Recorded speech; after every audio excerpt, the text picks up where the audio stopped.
ازيكم عاملين ايه؟ انا زياد ورجعت لكم بالسلسله المفضله، وحلقتنا النهارده هنتكلم فيها عن عبثيات الاعلام المصري. بس قبل اي حاجه انزل لي بالانتو.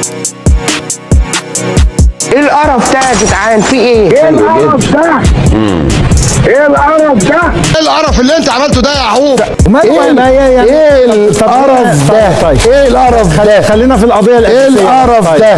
ايه القرف ده يا جدعان؟ في ايه؟ ايه القرف ده؟ المهنة يا حبيبتي، المهنة. انا مش حبيبة حد، انا لن اقبض. حبيبة حد ايه يا فندم؟ ايه اللي بتقوله ده؟ للاخر المهنة. انا مخطوبة، ايه اللي حضرتك بتقوله ده؟ انت تخش لي هتبوظ لي الجواز على ايه ده؟ ايه اللي حضرتك بتعمله ده؟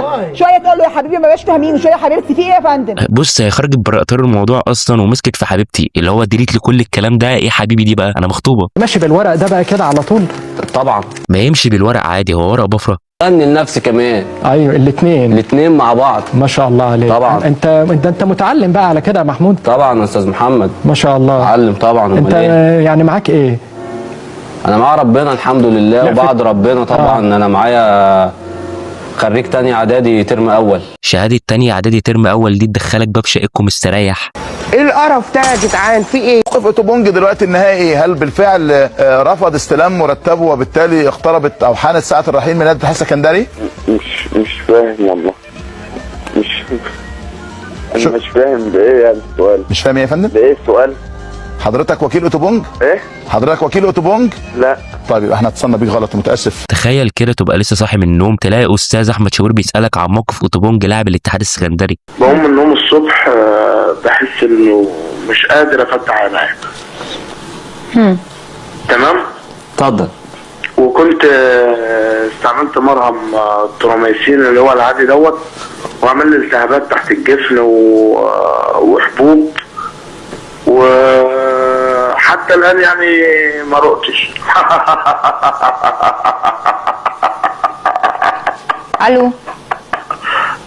الو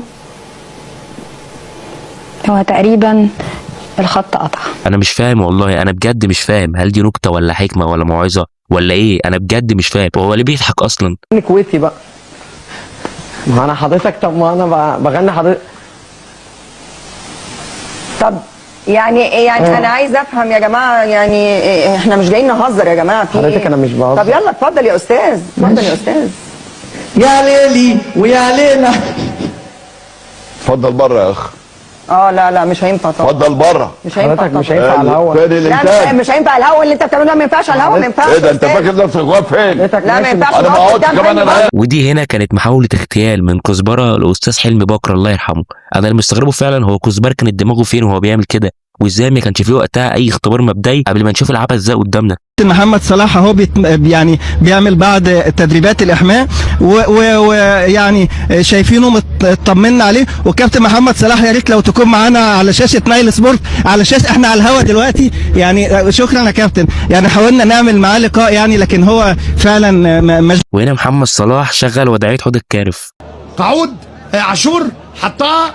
اي يا هو ايه يا دي؟ انا مش فاهم ايه الخطر في الكوره اصلا، وايه الاداء ده؟ كرة ادي هجمه خطر لفريق امبي، وعلى صدره واتزحلق، واضطر يرجعها ورا لنور السيد اللي بيلم وبيركن ده بقى كوم تاني خالص. هو بيشرح المشهد مش اكتر، هو بيشرح لك انه اتكعبل وقف على كورته واضطر يرجعها لورا وبيشوط وبيركن، مفيش تفصيله ما سابهاش. وحسن موسى راح بالكرة، وكرة حلوة،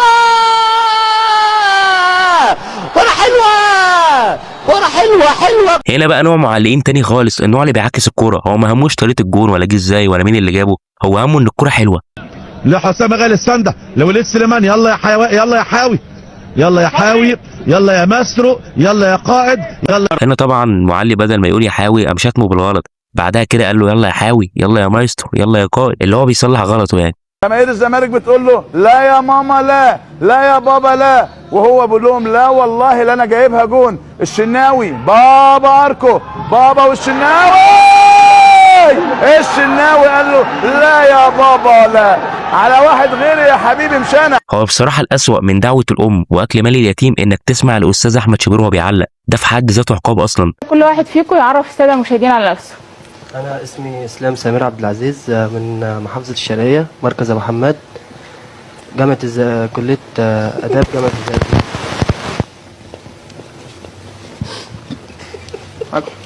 حسام مصطفى خضر من الشرقية أبو حماد. هما مش عارفين نفسهم اصلا، هيعرفوا المشاهدين على نفسهم ازاي؟ رئيس نادي الزمالك اهلا بيك يا فندم. انت بتضحك عليا يا شوبير؟ يعني بتضحك عليا يا شوبير؟ يعني مش على ايه يا شوبير؟ انا نفسي اعرف بقى هنا هو شوبير كان بيضحك على ايه؟ تصويره بتوجيهات من فخامة الرئيس عبد الفتاح السيسي. ايه استنى ايه ده؟ مين ده؟ انا قلت لك ايه؟ مين ده؟ مين اللي جاب الجون؟ انا لا يا بني ادم قول لي يا عمرو انت قلت، قولوا لي انت قلت امام عاشور الاساس وجون من مو صلاح. قول لي انت قلت لك انا مستني اللمسه، قلت لك انا مستني الهمسه بتاعت مو صلاح ابن مصر. يا عم انت اسكت شويه وتوظف الناس اللي ماتت والناس اللي اتصابت، نتفرج على الماتش اهم. في بيراميدز في لاعب يستطيع ان يصنع هذا الامر؟ هل شايف في مهاره وقدره ان في حد يقدر يصنع ده؟ او ازاي زملائه يمهدوا له فرصه احراز اهداف تعتمد على فرديات زي ما كنت انت؟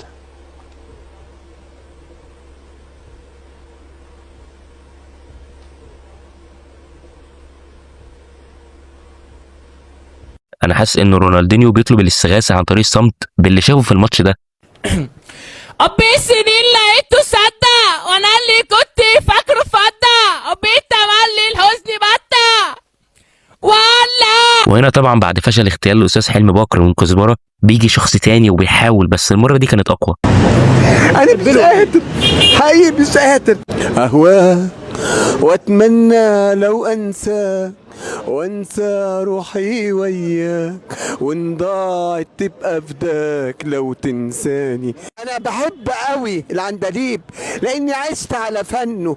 الصحافه اللي بتجيب الناس دي بجد بيفكروا ازاي؟ يعني شايفين هل ده خبر مهم ان الاقي واحد المفروض انه شبه عبد الحليم حافظ؟ هل يومي ما كانش هيمشي الا بالخبر ده؟ مش هقول لك غير اللهم لك الحمد والشكر. عيني اللي شايفاه ده مطمناني ان ابويا في اعلى المراتب في الجنه، ربنا يجعله دايما جار للصالحين وجار لسيدنا النبي عليه الصلاه والسلام. شكرا الله سعيكم، تعبناكم معانا وانتوا ولاده، انا مش ابني لوحدي، انا وكريم وداليا، لا انتوا ولاده. شكرا لحضراتكم، شكرا، شرفتونا. ادعي له بالرحمه، اكيد هدعي. هو ايه اللي هتدعي له بايه؟ انا مش فاهم. ما اكيد بالرحمه. وهل كان في رد تاني هي مستنياه؟ حلمت بيه لما احلم بيه ابلغك. اتفضل يا فندم، شكرا الله سعيك. هو بعيدا ان ده سؤال ما تسالوش مراسله ولا سؤال تساله بني ادم اصلا، بس هو ايه الاستفاده لو عرفت هو حلم بيه ولا لا؟ وبعدين حضرتك جايه العزا، يعني اكيد الراجل ده لسه متوفي النهارده او امبارح بالكتير، يعني هو اصلا ما لحقش ينام. اخويا عامل ايه؟ بقول لك ايه، تاخد ال 50 جنيه ولا علم فلسطين اللي انت عايزه خده. خد اهي، يلا، ولا سلام ولا باي. الاشخاص اللي بيخيروا الناس بالاعلام او المصاحف دي ناس منزوعه العقل والله. يا ابني ما انا معايا علم فلسطين في البيت، ماخد ال 50 جنيه، انتوا بتفكروا ازاي؟ كلام ربنا عز وجل القرآن الكريم أو 15,000 جنيه، تختاري أنه؟ كلام ربنا، المصحف، ولا 15,000 جنيه؟ المصحف فهو كده كده موجود في اي بيت ويعني في اي حته هلاقيه وبتاع. انا ممكن اخد ال 15,000 دول، ممكن اجيب بقى بيهم مصاحف. انا اصلا محتاجه فلوس عشان انا عايزه اشتري حاجه كده، فانا هختار ال 15,000. ألف مبروك، انت كسبتي الفلوس. بس انت لو ركزتي هتلاقي الوش ده 200 جنيه والوش ده خمسينات، فاللي في ايدك دول 5,000 جنيه مش 15,000 جنيه. طب وانت قلت 15 ليه؟ 15 من 5 مش فارقه كتير يعني. الطبيعي ان اي بيت مصري فيه اقل شيء 3 أو 4 مصاحف، وحضرتك عارض عليها 15,000 جنيه وهي محتاجاهم، فالطبيعي ان هي تاخدهم. وهنا هو حرفيا قدامه فريسه بينهش فيها قدام الكاميرا وبيقول لها كلام ربنا اغلى من اي شيء. يا ابني ما هو كلام ربنا برضو موجود عندي في البيت. هو ايه بقى اللي ازاي مش هتفرق؟ ده انت نقصت منهم 10,000 جنيه. انا بجد مش قادر افهم الناس دي بتفكر ازاي. اسمك ايه؟ اسمك ايه؟ طب بص يا باشا، ال 5 جنيه دي حلال وال 100 جنيه دي حرام، تاخد انهي واحده؟ احلى حاجه. يلا سلامك يا سلام. ايه؟ بص يا محمود، ال 5 جنيه دي حلال وال 100 جنيه حرام، اللي انت عايزه خده. ربنا يغنيك بالحلال حبيبي. اخويا عامل ايه؟ ايه اخبارك؟ اسمك ايه؟ بص يا صاحبي، ال 100 جنيه دي حرام وال 5 جنيه دي حلال، اللي انت عايزه خده. حبيب قلبي يا نجم، سلام. اخويا عامل ايه؟ معلش ثواني بس، هو حضرتك جبت منين ال 100 جنيه الحرام؟ ما هو يا اما حضرتك حرامي يا اما ديلر، مفيش خيار تالت. هنا للاسف خلصت الحلقه، اتمنى تكونوا انبسطتوا. ما تنساش اللايك والاشتراك. اشوفكم الفيديو الجاي. كان معاكم زياد، السلام عليكم. ايه القرف ده يا جدعان في ايه؟ ايه القرف ده؟ ايه القرف ده؟ ايه القرف اللي انت عملته ده يا يعقوب؟ ايه القرف ده؟ طيب ايه القرف ده؟ خلينا في القضيه الاساسيه. ايه القرف ده؟ ايه القرف ده يا جدعان في ايه؟ ايه القرف ده؟